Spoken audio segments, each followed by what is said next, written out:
Hello students. Today's topic is basic programming skill as a practicals in C language में हम लोग use करेंगे। तो प्रैक्टिकल पॉइंट ऑफ व्यू से जो हमने प्रीवियस में जितना हमने किया कवर अप, तो उसके सारे फंडामेंटल्स को कवर अप किया। अब उसमें हम लोग मतलब डाटा को एंटर करवाना है और उसको डिस्प्ले कराना है। तो उसके लिए हमारे पास एज कोई कीवर्ड नहीं है कि 32 कीवर्ड्स में से हमें कोई ऐसा वर्ड आपको शो अप होएगा जिसके थ्रू आप डायरेक्टली डाटा इसमें इनपुट करवा सकते हो और आउटपुट करवा सकते हो। तो बेसिकली यहाँ पर हमें जो कंसंट्रेट करना है तो वो फंक्शन के अकॉर्डिंगली करना है। और लाइब्रेरी फंक्शन हमारे पास है तो उनको हमें लेकर चलना है। तो two type of library function है जो हम लोग यूज करेंगे अभी इसके अंदर।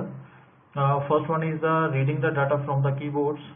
तो उसके लिए हमें मतलब प्रिंट टाइप फंक्शन को हम लोग यूज कर रहे हैं। Giving the values to the variable is to input data through the keyboards using the scanf functions and it is the general input function available in C.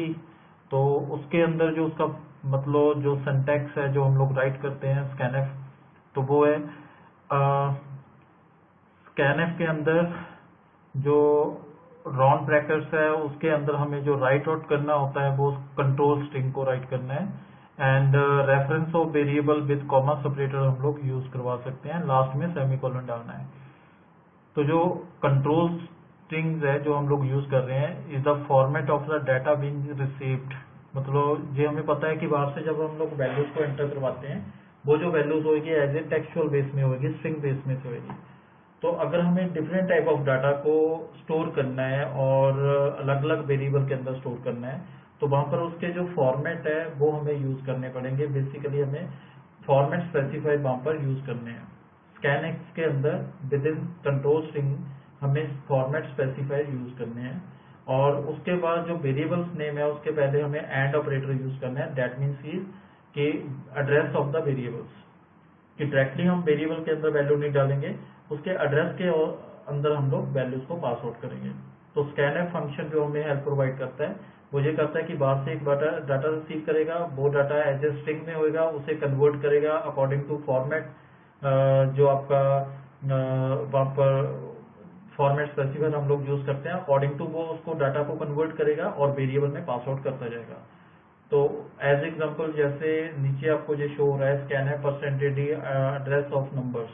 तो number एक variable है जो इंटीजर टाइप का है और उसके reference में हम लोग वैल्यू डलवा रहे हैं। वो किसके थ्रू डलवा रहे हैं? परसेंटेज डी की का। मतलब बाहर से जो वैल्यू पास आउट होगी वो परसेंटेज डी में कन्वर्ट होगी, मीन्स इंटीजर में कन्वर्ट होगी। इंटीजर में कन्वर्ट होके नंबर के रेफरेंस में मेमोरी में वो स्टोर कर देगी। तो ऐसे हमें इसको यूज कराना है। तो जब भी हमें बाहर से एंटर करवाना है तो उसके लिए स्कैनफ मेथड को हमें यूज करना है। ये फॉर्मेटेड स्ट्रिंग फंक्शन है जो हम लोग यूज करते हैं। अगर हमें मॉनिटर के ऊपर डिस्प्ले को शो करवाना है तो वहां पर सी के अंदर कोई ऐसी कीवर्ड नहीं है कि वो डायरेक्टली आप वो कीवर्ड लिखो तो वो डिस्प्ले करवा देगा। ऐसा कुछ नहीं है। जैसे बेसिक लैंग्वेज में होता है हम लोग नॉर्मल वहां पर राइट करते हैं, प्रिंट कर देते हैं प्रिंट, और उसके बाद जो मैसेज राइट करते हैं तो उसके अकॉर्डिंगली। तो यहाँ पर एज कोई कीवर्ड नहीं है तो हमें फंक्शन हेल्प ही लेनी है। तो जैसे स्कैनफ में हम लोग एंट्री करवाते थे ऐसे प्रिंट फंक्शन है जो सी लैंग्वेज में हम लोग डाटा फॉर्मेटेड वे से डिस्प्ले करवा सकते हैं ऑन द स्क्रीन। तो ये फंक्शन एक्चुअली सी का पार्ट नहीं है, ये एक लाइब्रेरी फंक्शन है। प्रिंटफ और स्कैनफ ये दोनों ही लाइब्रेरी फंक्शन है जिस स्टैंडर्ड लाइब्रेरी में से आपको ये मिलेंगे। तो उसके अकॉर्डिंगली जब इनसे हम लोग यूज करेंगे तो जो उसका फॉर्मेट जो उसका स्टाइल है तो वो ये है कि प्रिंटफ के अंदर हमें फॉर्मेटेड स्ट्रिंग यूज करना है और वेरिएबल लिस्ट यहाँ पर कॉमा सेपरेटर के साथ यूज करा सकते हैं। तो स्कैनफ और प्रिंटफ में डिफरेंस ये है कि जो फॉर्मेटेड स्ट्रिंग होती है वो फॉर्मेटेड स्ट्रिंग स्कैनफ में सिर्फ फॉर्मेट स्पेसिफायर ही हम लोग यूज कर सकते हैं, बट प्रिंटफ के अंदर हम लोग प्रोग्रामर्स के जो मैसेज होंगे कि जो सपोज वैल्यू एंटर करवाना है, कोई अलर्ट करना है या वार्निंग लेवल देना है, तो उस केवल में उस टाइप में हम लोग मैसेज डाल सकते हैं। एंड एस्केप सीक्वेंस भी इसमें आप यूज करवा सकते हो, जैसे /n/t/v ऐसे यूज करवा सकते हो। एंड फॉर्मेट स्पेसिफायर भी इसके अंदर यूज होगा, मतलब परसेंटेज के साथ जो कैरेक्टर हम लोग राइट करते हैं तो वो भी हम लोग यूज करवा सकते हैं। तो स्कैनएफ में सिर्फ फॉर्मेट स्पेसिफायर यूज होता है, प्रिंटएफ में मैसेज, स्केच सीक्वेंस और फॉर्मेट स्पेसिफायर ये तीनों ही यूज होंगे। और दूसरा जो डिफरेंस इसमें ये है कि जब स्कैनएफ में वैल्यू हम लोग बाहर से एंटर करवाते हैं तो एड्रेस ऑफ वेरिएबल के अंदर करवाते हैं। तो यहाँ पर जो डिफरेंस ये है कि यहाँ पर एंड ऑपरेटर नहीं लगाना है प्रिंटएफ में। जब आपने किसी वेरिएबल का एड्रेस शो करना है तब एंड लगाना है, अदरवाइज उसकी वैल्यू शो करवाने के लिए जस्ट वेरिएबल नेम ही हमें यूज करना है। तो ये मतलब थोड़ा सा डिफरेंस है दोनों के बीच में, तो हमें वो उस चीज को करना है। तो मेन इसमें जो मतलब रोल प्ले करेगा प्रिंटएफ चाहे हो चाहे स्कैनएफ हो, तो उसके लिए अगर हमने कोई आइडेंटिफायर या वेरिएबल्स हमने यूज किए हुए हैं, उसके अंदर वैल्यूज पड़ी हुई है, तो उन वैल्यूज को शो करवाना है या उसके अंदर को वैल्यू को डलवाना है, तो वहां पर जो इम्पोर्टेंट रोल प्ले करता है वो होता है उसका फॉर्मेट स्पेसिफायर। तो format specifier according to data types वो डिफरेंट आपको नजर आ रहे हैं, तो वो डिफरेंट टाइप से हैं। तो हमारे पास जो टोटल डेटा टाइप्स होते हैं वो कैरेक्टर, इंटीजर एंड फ्लोट होते हैं एंड डबल्स। तो इन चारों को लेकर हम लोग चलते हैं। तो जब भी हमें मतलब रेंज को इंक्रीज डिक्रीज करना है, चाहे वो इंटीजर हो, चाहे कैरेक्टर हो, चाहे वो डबल हो, तो इनके साथ हम लोग मॉडिफायर यूज करते हैं, शॉर्ट, लॉन्ग, अनसाइंड, साइंड, इनको हम लोग यूज करवा सकते हैं।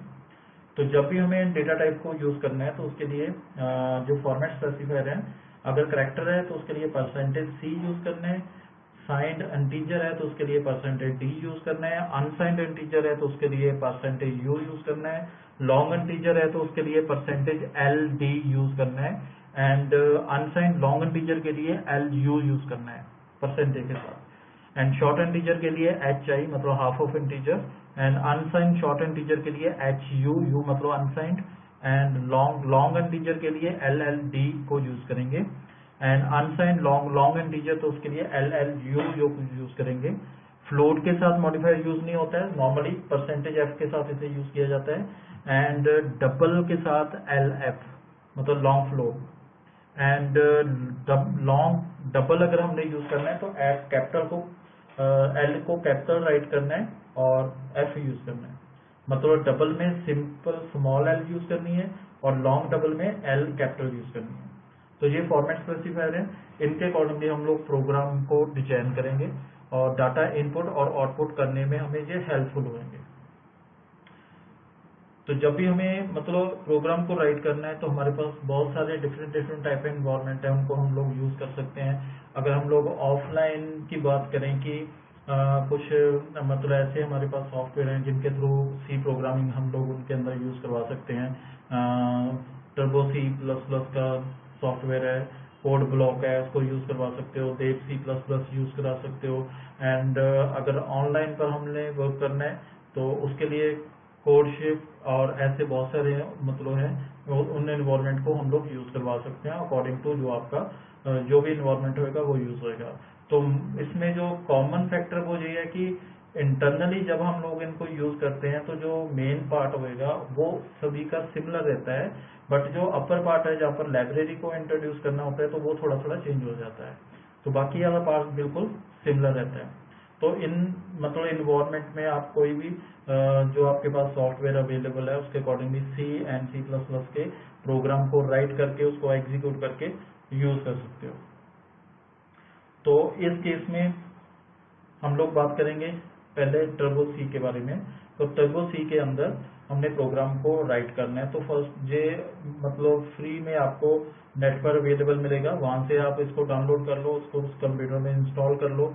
आफ्टर इंस्टॉलिंग आपके पास इस टाइप का आइकन आएगा और ये बेसिकली डॉस बेस्ड है, तो यहाँ पर आपको डॉस बॉक्स के साथ ही चलना होगा। तो इस टाइप से अगर हम लोग टर्बो C में वर्क कर रहे हैं तो वो कैसे कर पाएंगे as a practical point of view से, जो सिंपल प्रोग्राम हम लोग राइट करेंगे। तो ये हमारा टर्बो C का मतलब विंडोज है, जहाँ पर हमने सोर्स प्रोग्राम को राइट करना है और उसके अकॉर्डिंगली इसको एग्जीक्यूट करना है, कंपाइल करना है और यूज करना है। तो ये हमने मतलब पहले सेशन में किया है कि हमारे पास जो प्रोग्राम हम लोग राइट करते हैं तो वो जो सारा जो होता है सोर्स कोड होता है जिसमें हम लोग मतलब यहाँ पर राइट करना है। ये सोर्स कोड एडिटर है जिसमें हम लोग सारा कुछ राइट करेंगे, एंड आफ्टर राइटिंग जो इसकी आउटपुट आएगी वो आपको जो शो करेगा वो डॉ शेल में आपको यहाँ पर शो करेगा, जो एज ए टेक्सचुअल बेस से होगी। तो आउटपुट आएगी यहाँ पर हमारी, यहाँ पर जहाँ Alt F5 के साथ इसकी आउटपुट को हम लोग देख सकते हैं। तो पहले हम लोग ये प्रोग्राम को राइट करते हैं और जो उसके बेसिक फंडामेंटल रूल्स जो हमने कवर अप किए हैं उनको हम लोग लेकर चलेंगे। तो हमारा जो प्रोग्राम होता है तो उसमें हम लोग कमेंट्स वगैरह जो यूज करते हैं स्टार के साथ हम लोग यूज करवा सकते हैं।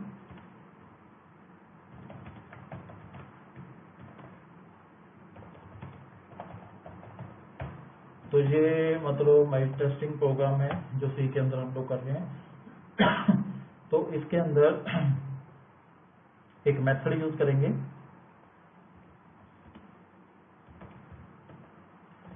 मेन मेथड्स, और उसका ब्लॉक ऑन और ऑफ करेंगे। मतलब इन बिटवीन हमें वो सारा कुछ राइट करना है। ये आपका मेन प्रोग्राम है जहाँ से आपका प्रोग्राम स्टार्ट होता है, और प्रोग्राम को जब स्टार्ट करना है तो मेन के साथ आपको जो कीवर्ड्स आपको नजर आ रहे हैं, ये int as a data type, और main is the main function जहाँ से हमने स्टार्टअप करना है, और जो ब्रैकेट्स आपको नजर आ रही है वो जो ब्रैकेट्स है वो एक्चुअली फंक्शन की रेफरेंस को बताता है कि मेन इज द फंक्शंस। तो ये यूजर डिफाइंड फंक्शन है जो हम लोग यूज कर रहे हैं। तो उसके साथ हमने जो स्टार्टिंग किया कर्ली ब्रैकेट्स के साथ ऑन किया और कर्ली ब्रैकेट के साथ ऑफ कर दिया। तो ये ऑन ऑफ हमें करना होगा इस चीज में, जो उसका ग्रामेटिकली रूल है उसको फॉलो करना है। तो जितने भी हम लोग प्रोग्राम राइट करेंगे वो मेन के अंदर ही राइट करेंगे। अब जो मैंने डिफरेंट इन्वायरमेंट की बात की है, तो कुछ आपको ऐसे इन्वायरमेंट मिलते हैं जहाँ पर मेन आपको डायरेक्टली मिल जाता है और उसमें आप वैल्यू सिर्फ पासवर्ड करके उसे यूज करवाते हो। तो यहाँ पर हमें वो सारा राइट करना होगा।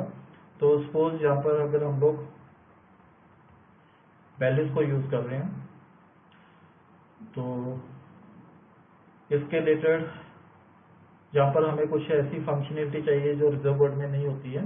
तो वो जो फंक्शनलिटी है वो मतलब सपोज हमने कोई ऐसा मैसेज है जो स्क्रीन के ऊपर डिस्प्ले कराना है, तो उसके लिए हम लोग यूज करेंगे। और जो स्क्रीन में आपको आउटपुट नजर आ रही है तो हम लोग चाहते हैं कि वो पहले क्लियर हो जाए। क्लियर होने के बाद फिर नेक्स्ट जो आपका परफॉर्मिंग है वो होना चाहिए। मतलब प्रोग्राम जब हम लोग डिजाइन करते हैं ये एक आर्ट होता है, जैसे आपको आउटपुट चाहिए अकॉर्डिंग टू आप उस ऑर्डर में आपने इंस्ट्रक्शन को यहाँ पर राइट करना है। तो जहाँ पर हमारे पास दो इंस्ट्रक्शन होगी, या तो 32 कीवर्ड्स होंगे या फिर एज ए लाइब्रेरी फंक्शन होंगे। तो मैंने अभी बता चुका हूँ कि जो 32 कीवर्ड्स हैं उसके अंदर ऐसा कोई भी बोर्ड नहीं है जो आपका इनपुट आउटपुट के साथ रिलेट करता हो। तो उसके लिए हमारे पास लाइब्रेरी फंक्शन है, उनको हमें यूज करना है। और वो जो लाइब्रेरी फंक्शन है वो हमें यहाँ पर बिल्कुल टॉप ऑफ में जाकर वहां पर हैश इंक्लूड के साथ वो लाइब्रेरी को वहां पर यूज करना है। तो यहाँ पर मैं दो लाइब्रेरीज यूज कर रहा हूँ। स्टैंडर्ड इनपुट आउटपुट लाइब्रेरी है .h, और एक है cornea.h। मतलब ये दो लाइब्रेरीज हैं, common input output and standard input output. Standard input output में आपको printf scanf मिलेगा जो इनपुट आउटपुट के लिए हमें मतलब हेल्पफुल होएगा। ये लाइब्रेरी इंट्रोड्यूस करनी जरूरी हो जाती है ऊपर। जब भी हमने इस टाइप की कोई लाइब्रेरी जो हेडर फाइल को आप यूज करवाते हो तो हैश इंक्लूड स्टेटमेंट के साथ उसे यूज करवाते हैं। हैश इंक्लूड के बीच में स्पेस नहीं होएगी, और उसके बाद एंगल ब्रैकेट्स के अंदर लाइब्रेरी फाइल का नेम हमें डालना है जो हेडर फाइल का नेम होएगा, मतलब studio.h cornea.h। तो इसको हमने रेफर करना है, और उसके अकॉर्डिंगली जहाँ पर जो इसकी फंक्शनलिटी है उनको हम लोग यूज करेंगे। तो जो अभी हम लोग यूज करने जा रहे हैं वो एक सिंपल मैसेज पहले हम लोग प्रोवाइड करेंगे, और उसके अकॉर्डिंगली इसको 3 स्टेटमेंट में अभी मैं डिवाइड कर रहा हूँ। फर्स्ट स्टेटमेंट है कि जो आपको स्क्रीन नजर आ रही है ये क्लियर होनी चाहिए। तो cornea.h में एक मेथड है CLR इसको बोलते हैं क्लियर स्क्रीन। ये आपको स्क्रीन को क्लियर करेगा। एंड आफ्टर दैट आप एक मैसेज यूज करोगे printf। तो printf में अभी हमें पता चला कि जो हम लोग यूज करते हैं, जो भी आपको बताया गया कि इसमें हम लोग 3 चीजें यूज करते हैं, यूजर मैसेज जो प्रोग्रामर के मैसेज होंगे, और एस्केप सीक्वेंस और फॉर्मेट स्पेसिफायर्स। तो इन तीनों को हम कॉम्बिनेशन को यहाँ पर डाल सकते हैं। बट अगर आपका सिंपल आपका मैसेज ही है जो आपने फ्लैश करना है तो आप डलवा सकते हो। यहाँ पर मैंने /n 2 बार लिखा है, इसका मतलब 2 लाइन्स क्रिएट होगी आउटपुट के अंदर। उसके बाद जो मैसेज आप प्रोवाइड करना चाहते हो वो आप राइट कर सकते हो, और इसमें विद इन डबल कोड आपको राइट करना है। और यहाँ पर जो आपके मैसेज जो होंगे वो कैपिटल स्मॉल में कुछ भी हो सकते हैं, वो आपकी मर्जी है, जैसे आप उसे राइट करना चाहते हो, जिस सिंटैक्स में राइट करना चाहते हो आप कर सकते हो। वो आपके मैसेज हैं, स्क्रीन पर वैसे ही फ्लैश होने हैं। तो ये रूल जो हम लोग मतलब बात कर रहे हैं कि वो स्मॉल लेटर में होने चाहिए या ठीक है कैपिटल में होने चाहिए, तो यहाँ पर कोई एप्लीकेबल नहीं होता विद इन स्ट्रिंग के अंदर। तो स्ट्रिंग के अंदर जो आपके मैसेज जैसे भी आपने शॉर्ट कैपिटल में यूज करने हैं तो आप यूज कर सकते हो। और आफ्टर दैट लास्ट में जब भी हम लोग मेन मेथड की बात करते हैं तो मेन के दो टाइप से वो वैल्यू मतलब यूज करता है, जो उसका रिटर्न टाइप होता है। या तो वो वैल्यू रिटर्न करेगा या नहीं करेगा, दो पार्ट होंगे। अगर वैल्यू रिटर्न कर रहा है तो वो क्या कर रहा है, अगर नहीं कर रहा है तो वो ठीक है उसके लिए भी हमें बताना होगा। तो अगर तो वैल्यू हम लोग इंटीजरली टाइप कर रहे हैं ऐसे भी लिख सकते हैं, और अगर इंटीजर भी लिख लेंगे तो सेम है। तो इसका मतलब by default integer value return करता है। तो प्रोग्राम के बिल्कुल लास्ट में जाकर जहां पर आपका प्रोग्राम एंड हो रहा है तो वहां पर रिटर्न कीवर्ड यूज करोगे और रिटर्न कर दोगे 0, कि ये प्रोग्राम कुछ भी वैल्यू रिटर्न नहीं कर रहा है, 0 रिटर्न कर रहा है। और बीच में आपका एक मैसेज है जो यूज हो गया, और जब आपका मैसेज यूज होना है, अब इसको मैं एक कंपाइल कर रहा हूँ, पहले कंपाइल करके आपको दिखा रहा हूँ कि एक्चुअली है क्या है यहाँ पर क्या हो रहा है। कि जहाँ पर हम लोग जो यूज कर रहे हैं Alt+F9 में प्रेस कर रहा हूँ, तो जब इसे मैं कंपाइल कर रहा हूँ तो आपको नजर आ रहा होगा, तो वहां पर लिखा होगा main file no name 00.c, इसका मतलब कि ये फाइल का नेम हो गया। और उसमें कंपाइलर एडिटिंग जो कर रहा है वो एडिटर नो नेम सी पर वो कंपाइलिंग हो रहा है, कंपाइलर अपने आप ही उसे चेकआउट कर रहा है जो इनबिल्ड है। और फिर उसके बाद जो total number of line compile हो रही है वो 466 लाइन है। तो अगर आपके माइंड में ये आ रहा होगा कि ये 466 लाइन कहाँ से आ गई है, तो मैं आपको बता रहा हूँ कि यहाँ पर जो studio.h है और cornea.h है, इनकी भी अपनी कुछ लाइंस है, और वो पार्ट इसके अंदर ऐड हो जाता है इंटरनली जब ये स्टेटमेंट हम लोग यूज करते हैं। तो ये आपको शो अप नहीं करेगा उसके पूरा स्टेटमेंट, जो उसका सोर्स शो नहीं करेगा। कंपाइलर इंट्रोड्यूस कर लेगा इस चीज को और इंटरनली बिल्ड कर लेगा इसके साथ। तो जो टोटल नंबर ऑफ लाइंस है वो आपको इसकी नजर आ रही है। और उसके बाद मेन प्रोग्राम आपका स्टार्ट हो रहा है, और फिर उसके बाद क्लियर स्क्रीन ऑटो। अभी मैं कुछ नहीं कर रहा हूँ, इसको सिंपल आपको आउटपुट दिखा रहा हूँ कि ये आपकी आउटपुट है, जो प्रीवियस आउटपुट है उस पर हमने प्रोग्राम को रन करना है। तो अगर कोई भी एरर नहीं है, 0 एरर है, 0 वार्निंग है, तब उस केस में आप इसको रन करके देख सकते हो। तो प्रोग्राम को रन करने के लिए हमारे पास जो शॉर्टकट की है Ctrl+F9, तो इसको हम लोग यूज कर सकते हैं।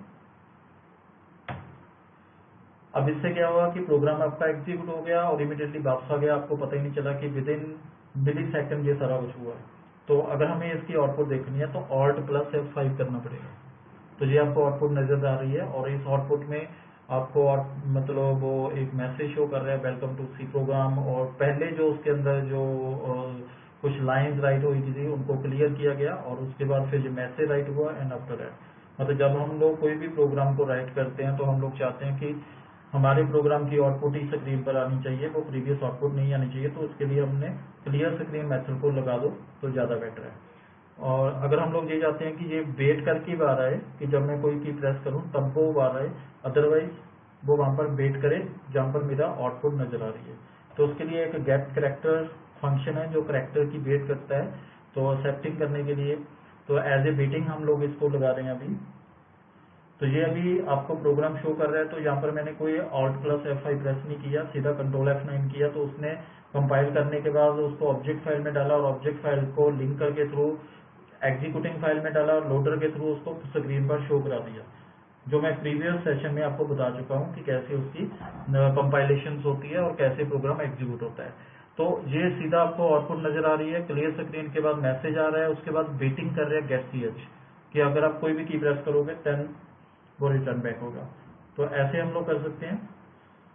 तो ये एक सिंपल प्रोग्राम है, बड़े इजीली हम लोग इसको लर्न कर सकते हैं चीज को। अब इसमें थोड़ा सा डाटा टाइप हम लोग डालते हैं कि अगर डाटा टाइप डालें तो वो कैसे होगा। सपोज 2 नंबर मैं इसमें एंटर कर रहा हूँ और 2 नंबर के अकॉर्डिंगली इसमें यूज करवाना चाहता हूँ। तो जो फर्स्ट पार्ट है, मेन के बाद जो फर्स्ट पार्ट होता है वो डिक्लेरेशन पार्ट होता है, ये आपका डिक्लेरेशन पार्ट है। तो डिक्लेरेशन पार्ट के पे आपने मतलब कंसंट्रेट करना है कि यहाँ पर आप जो लॉजिकल कुछ डिजाइन कर रहे हो या कैलकुलेशन कर रहे हो तो वो किस टाइप की है, कितने वेरिएबल है, तो उसके अकॉर्डिंगली इसको डिजाइन करना है। सपोज यहाँ पर मैं एक एग्जांपल ले रहा हूँ जो प्रीवियस में हमने थोड़ा रीड किया इस चीज को कि यहाँ पर हम लोग सर्कल एरिया जो होगा फाइंड आउट कर रहे हैं। तो यहाँ पर मेरा जो फॉर्मूला है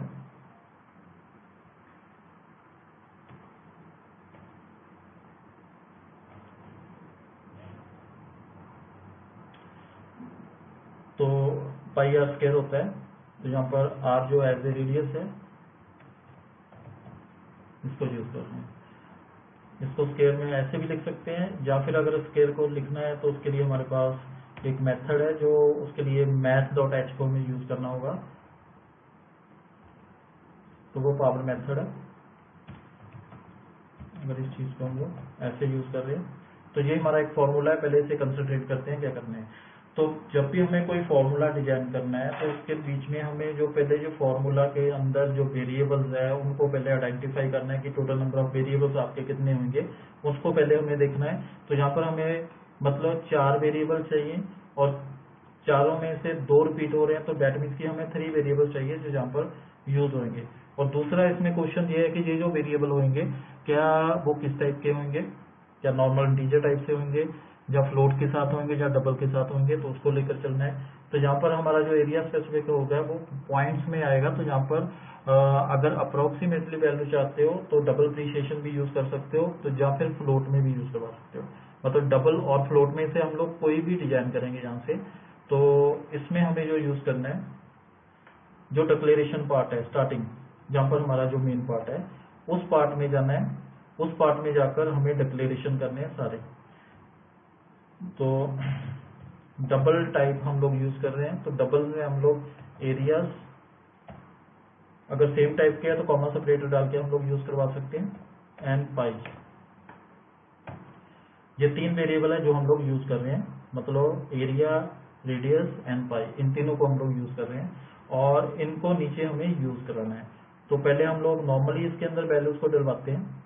वो जो वैल्यूज है कि रेडियस की वैल्यू हम लोग डाल देते हैं 1.123, सपोज हमने वैल्यू डलवा दी। अब उसके बाद पाई की वैल्यू है वो हमें फिक्स करनी पड़ेगी 3.142, ये वैल्यू हम लोग इसके अंदर डलवा देते हैं। और उसके बाद हमें ये कैलकुलेशन करना है जावा पार्ट।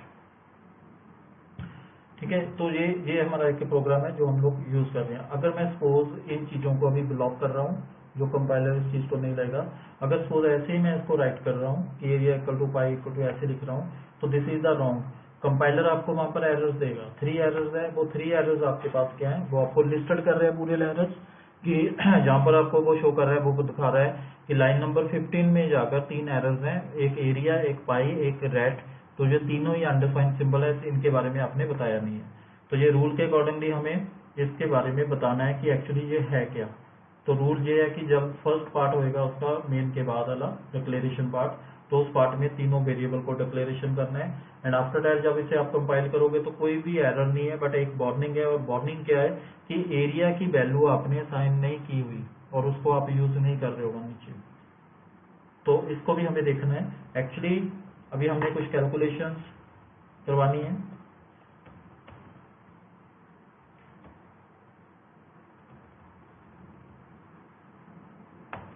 तो यहाँ पर मैं एक मैसेज दे रहा हूँ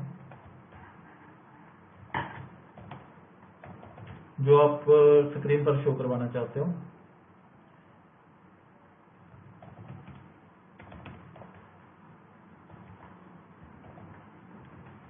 तो ये चीज हम लोग शो करवा रहे हैं। तो उसके अकॉर्डिंगली हम लोग यहाँ पर ये कैलकुलेशन करवा रहे हैं। तो कैलकुलेशन में कई बार एक्यूरेसी नहीं होती है जो नॉर्मल वे में हम लोग यूज करवाते हैं।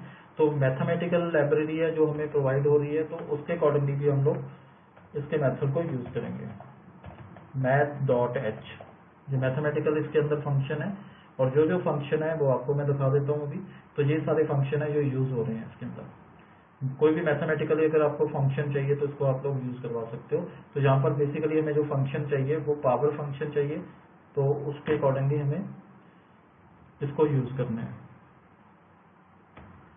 तो इसकी जगह पर हम लोग जो राइट करेंगे वो लिखेंगे पावर ऑफ, किसकी पावर करनी है, रेडियस की, कितनी करनी है, 2। तो ऐसे हम लोग इसको यूज करा लेंगे। और आफ्टर दैट हमें मैसेज भी शो करना है, क्योंकि ये अपने आप मैसेज तो शो नहीं करेगा, अगर हमें मैसेज लिखेंगे तभी वो शो करेगा।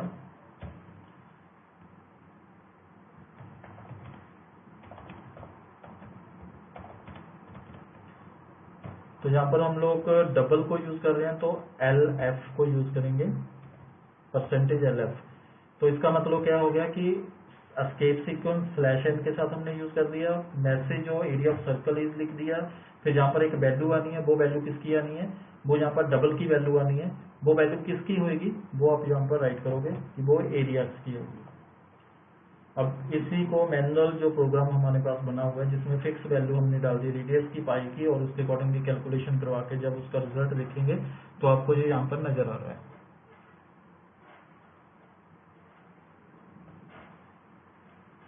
तो ये हमारा एक सिंपल प्रोग्राम है जिसमें हमने रेडियस को एंटर करवा के और उसको यूज करवा दिया। अगर आपके माइंड में ये क्वेश्चन आ रहा है कि हमें रेडियस जो है बाहर से एंटर कराना है तो इनिशियलाइज नहीं करना है, तो अभी हमने जो फंक्शन किया है तो उसके अकॉर्डिंगली हम लोग चलेंगे। तो यहाँ पर बाहर से एक वैल्यू एंटर कराएंगे, पहले एक मैसेज स्पेसिफाई करेंगे प्रॉपर,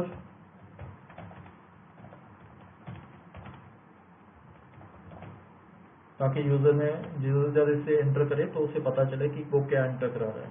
फिर उसके बाद स्कैनफ फॉर्मेट स्पेसिफायर में परसेंटेज LF डालेंगे कि हमें जो रेडियस है वो डबल टाइप की वैल्यू है, एड्रेस ऑफ रेडियस ये डालेंगे, इसके अकॉर्डिंगली फिर उसकी कैलकुलेशन होगी। अब कैसे आएगा ये वाला, तो पहले आपको वो शो कर रहा है welcome to my C program, find the area of the circles, और फिर उसके बाद रेडियस एंटर कराने को बोल रहा है।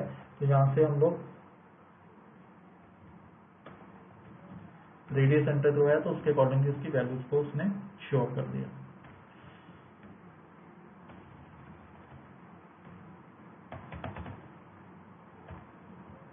ये थोड़ा सा मैंने गैप डाल दिया /n के साथ,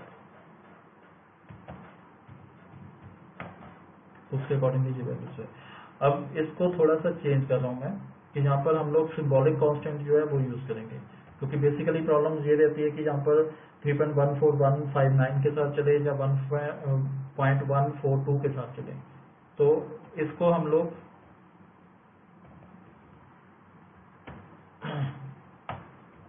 हैश डिफाइन के साथ यूज करते हैं। हैश डिफाइन पाई, तो उसकी जो वैल्यू है 1 पूरी एक्यूरेसी डालते हैं 14159 ये वैल्यू है। लास्ट में सेमीकोलन नहीं डालेंगे, तो नॉर्मली इसको ऐसे यूज करेंगे। अब जो 5 की वैल्यू है, पाई की वैल्यू जहाँ पर आपको फिक्स करने की जरूरत नहीं है, वो आप उन्हें ऊपर राइट कर दी है, और उसको जब आपने यूज कराना है तो यहाँ पर सीधा आप PI को यूज करो। ये सिंबॉलिक कांस्टेंट के साथ इसे हमने यूज कर लिया।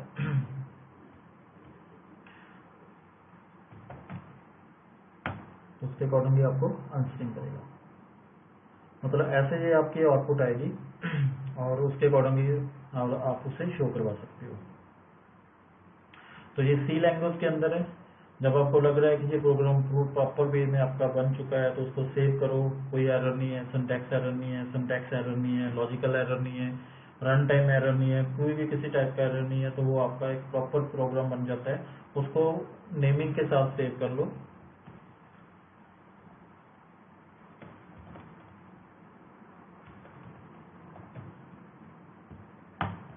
उस नेम से सेव करके जब उसे कंट्रोल F9 करोगे तो उसकी एग्जीक्यूटिंग फाइल बन जाएगी उस नेम के साथ, उसे आप यूज करवा सकते हो। तो ये हमारा एक प्रोग्राम था जो C लैंग्वेज के अंदर हमें डिजाइन किया। कैसे डिजाइन करना है वो मैंने आपको बताया कि पहले फॉर्मूला को कंसंट्रेट करना है, उसके रिलेटेड कितने वेरिएबल हमें चाहिए होंगे, वो मेन के बाद हमें वो वेरिएबल डिक्लेरेशन करने हैं। फिर उसके बाद आपकी स्टेटमेंट है जो 1 बाय 1 करके आपकी एग्जीक्यूट होनी है।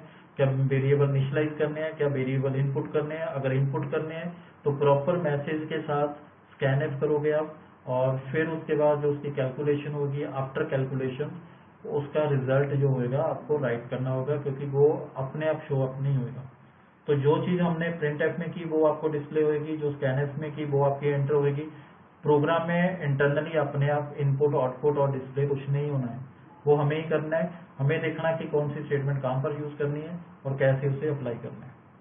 तो अकॉर्डिंग टू हमारे माइंड में जो उसका जो रिजल्ट होता है उसको लेकर हम लोग प्रोग्राम को डिजाइन करते हैं कि ऐसे ऐसे होएगा सारा कुछ।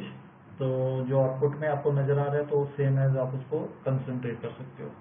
तो ये आपका एक सिंपल प्रोग्राम जो हम लोग यूज करवा रहे हैं। तो कमेंट्स भी डाल सकते हैं, और हैश इंक्लूड और हैश डिफाइन वाली स्टेटमेंट स्टार्टिंग में डालते हैं, फिर मेन फंक्शन यूज होएगा, फिर डिक्लेरेशन पार्ट है, और उसके बाद फिर जो अपनी फंक्शनलिटी है उसको आप यूज करो, कैलकुलेशन को यूज करो, एंड देन लास्ट में उसे स्टॉप कर दो और ऑल्ट F9 के साथ उसे कंपाइल करो और एग्जीक्यूट करो कंट्रोल F9 के साथ।